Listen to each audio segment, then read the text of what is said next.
স্থানীয় সরকার বিষয়ে যিনি উপদেষ্টা আছেন তার টিমের 7 মাস 8 মাস লাগবার কোনো কারণ নাই। এটা খুবই একটা যৌক্তিক কাজ, খুবই আলোচিত একটা ব্যাপার এবং এটা করাটা খুব স্বাভাবিক এবং এটার জন্য এত সময় নেবার কোনো প্রয়োজন ছিল না। এবং আমরা বারবার বিভিন্ন মিটিংয়ে যেটা বলেছি যে এটার কাঠামোটা কি হতে পারে আলোচনাটার। আমরা বলছি না যে আপনার যে 5000 প্লাস প্রায় 5600-5700 কাউন্সিলর আছেন তাদেরকে ঘুম থেকে উঠে প্রজ্ঞাপন দিয়ে আবার সবাই কাউন্সিলর বানায় দেন।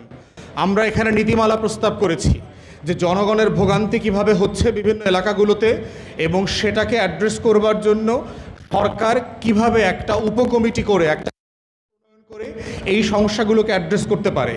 এবং সেই জায়গাতে ফ্যাসিবাদ বিরোধী আন্দোলনের জায়গা থেকে এই বিরোধী দলের প্ল্যাটফর্মগুলো থেকে কারা কারা নির্বাচিত হয়েছেন, স্বতন্ত্র নির্বাচিত হয়েছেন, সেই মানুষগুলো যারা ফোরফ্রন্টে ছিলেন আন্দোলনে সংগ্রামে, তাদেরকে কিভাবে প্রশাসক হিসাবে যদি নিয়োগ দেওয়া হয় তাহলে রাষ্ট্রেরও উপকার হবে, স্থানীয় প্রশাসন ব্যবস্থা প্রাণ ফিরে পাবে এবং আমাদের যে প্রান্তিক জনগোষ্ঠী আছে তাদের ভোগান্তিটা কমে যাবে। তো সেই জায়গাতে আমরা দেখতে পাচ্ছি যে আমাদের স্থানীয় সরকার মন্ত্রণালয়ে সিরিয়াসলি ফেল করেছেন এবং এটা খুবই দুঃখজনক যে এত গুরুত্বপূর্ণ একটা কাজের সিদ্ধান্ত নিতে তারা 7-8 মাস নষ্ট করেছেন এবং এখন পর্যন্ত আমরা জানি না যে আসলে ওনারা কী করছেন।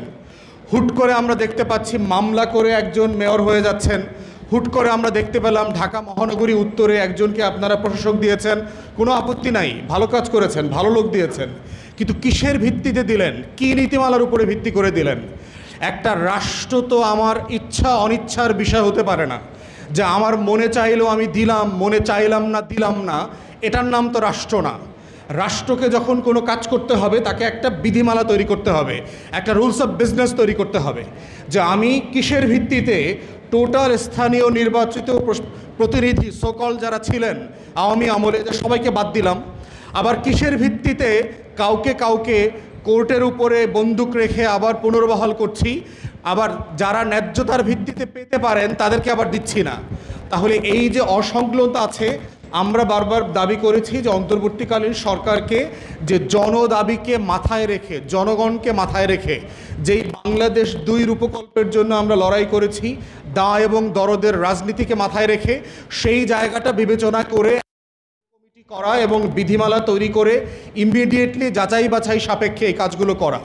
মাঝখানে মনে হচ্ছিল যে কাজটা অনেক দূর এগোচ্ছে, হুট করে মনে হচ্ছে আবার 2 মাস 3 মাস ধরে কাজটা পড়ে গেছে।